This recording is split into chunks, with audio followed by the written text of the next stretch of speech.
ஹல்லேலூயா. கர்த்தருடைய பரிசுத்த நாமத்திற்கு மகிமை உண்டாவதாக. இந்த நாளிலும் இயேசப்பா நமக்கு கொடுக்கிற வார்த்தை யாக்கோபு 5வது அதிகாரம் 13வது வசனம். உங்களில் ஒருவன் துன்பப்பட்டால் ஜெபம் பண்ண கடவன், ஒருவன் மகிழ்ச்சியா இருந்தால் சங்கீதம் பாட கடவன். ஆமேன். துன்பப்பட்டால் ஜெபம் பண்ண கடவோம் என்று சொல்லி ஏசப்பா சொல்றாங்க.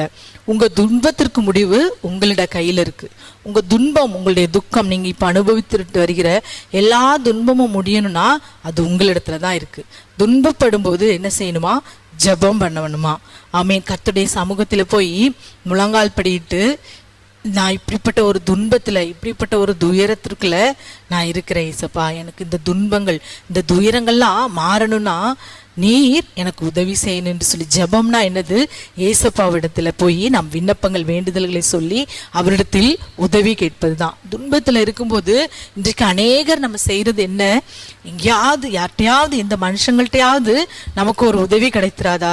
எந்த மனுஷனாவது நமக்கு ஒரு ஆறுதலான ஒரு வார்த்தை சொல்லிட மாட்டானா என்று சொல்லி இன்றைக்கு அநேகர் துன்பத்திற்காக அப்படியெல்லாம் ஓடுறாங்க. இன்றைக்கு அப்படி அருமையான தேவனுடைய பிள்ளைகளை, நீங்க அப்படி மனுஷர்களையும் மனுஷங்க பேச்சிலையும் ஒரு துன்பத்திற்கான ஆறுதல் கிடைக்கணும் நீங்க ஓடுனீங்கன்னா அது உங்களுக்கு பின்னாடி உங்களுக்கே அது ஒரு பிரச்சனையா முடியும். ஒரு நேரம் இல்லைன்னா ஒரு நேரம் என்ன செய்வாங்க? அந்த மனுஷர்களே உங்களை சொல்லி காட்டுவாங்க. அப்போ இவங்க எப்போ பாரு இதே தான் புலம்புறாங்க, இவங்களுக்கு எப்போ பாரு இதே புலம்பலாதான் இருக்குன்னு சொல்லி உங்ககிட்ட ஆன்னு கேட்டாலும் அவங்க உள்ளத்திற்குள்ள அப்படிதான் இருக்கும். ஆனா ஏசப்பா என்ன சொல்றாங்க பாருங்க, நீ துன்பப்படுறியா?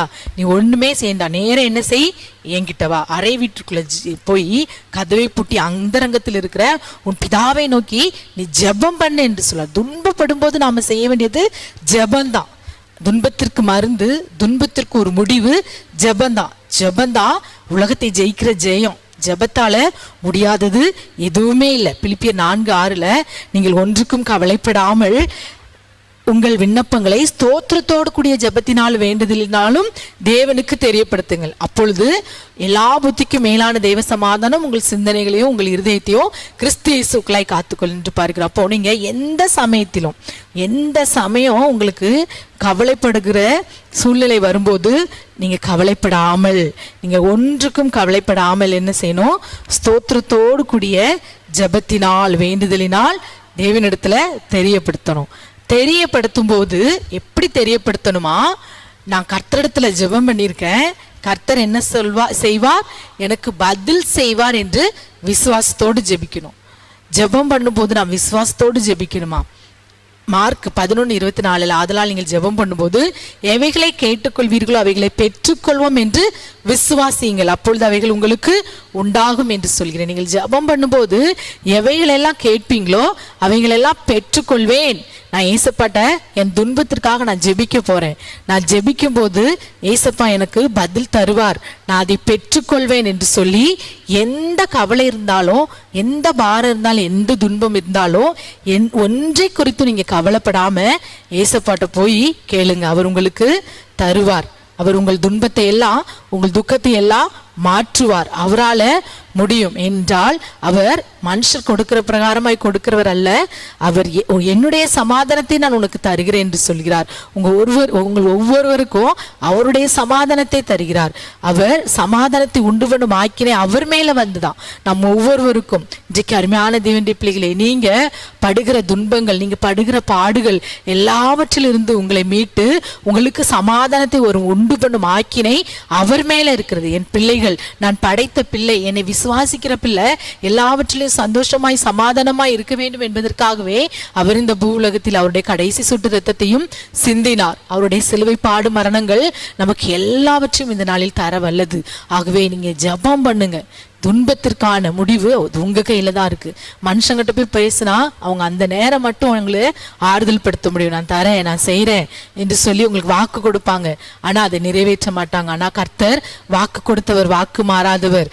அவர் உங்களுக்கு வாக்கு கொடுத்ததை அவர் நிறைவேற்றுவார். அவர் உங்களுக்கு சொன்னதை செய்யும் அளவும் அவர் உங்களை கைவிடாதிருப்பார். ஆகவே உங்கள் துன்பம் முடிந்து போகும், துக்க நாட்கள் முடிந்து போகும். நீங்க கர்த்தருடைய சமூகத்தில் நீங்க வேண்டுதலோடு நீங்க கர்த்தருடைய சமூகத்தில் நீங்க போய் ஜெபிக்கும் போது எல்லாவற்றுக்கும் பதில் உண்டு.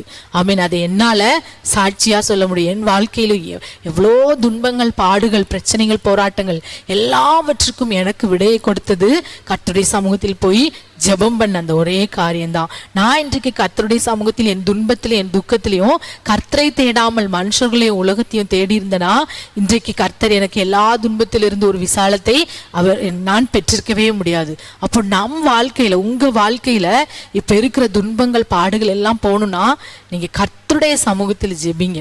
கர்த்தருடைய சமூகத்தில் உங்களை விண்ணப்பத்தையும் வேண்டுதல்களையும் இன்றைக்கு நீங்க சொல்லுங்க. இன்னைக்கு அநேகர் பாருங்க ஊழியக்காரங்கன்னு சொல்லி ஊழியக்காரங்கிட்ட மணிக்கணக்கா அவங்க பாடுகளை பிரச்சனைகளை போராட்டங்களை சொல்றோம். ஆனா அவங்களால தனியா இருந்து ஜெபிக்க முடியவே முடியாது.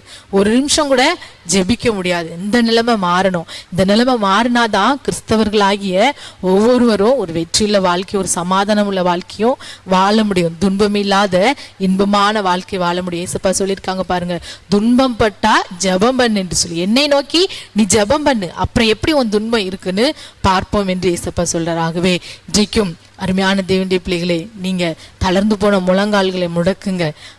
நீங்க கர்த்தருடைய சமூகத்தில் முழங்கால் படியிடும்போது அவர் பலப்படுத்துவார்.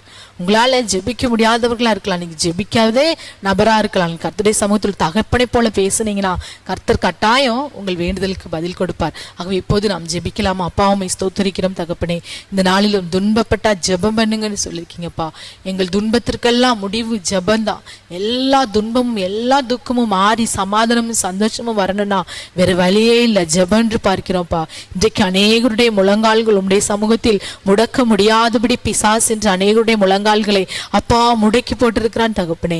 இந்த வேலையிலும் அப்பா ஒவ்வொரு பிள்ளைகள் எந்தெந்த பிள்ளைகள் துன்பத்தோடும் துக்கத்தோடும் பாடுகளோடு இருக்கிறார்களோ அவங்க எல்லாம் அப்பா கர்த்தருடைய சமூகத்திலே முழங்கால் பிடிட்டு ஜெபிக்கக்கூடிய கிருபையும் அபிஷேகத்தையும் விடுதலையும் இந்த நாளில் கட்டளையிடுங்க. அறை வீட்டிற்குள் போய் தனித்து ஜெபம் பண்ணி அந்தரங்கத்தில் இருக்கிற உம்மிடத்தில் சரீரத்தை ஊற்றி ஜெபித்து எல்லாவற்றிற்கும் அந்த துன்பத்திற்கும் துக்கத்திற்கும் முடிவை காண நேர்கிருபை செய்யுங்க. பெரிய காரியங்களை செய்யுங்க.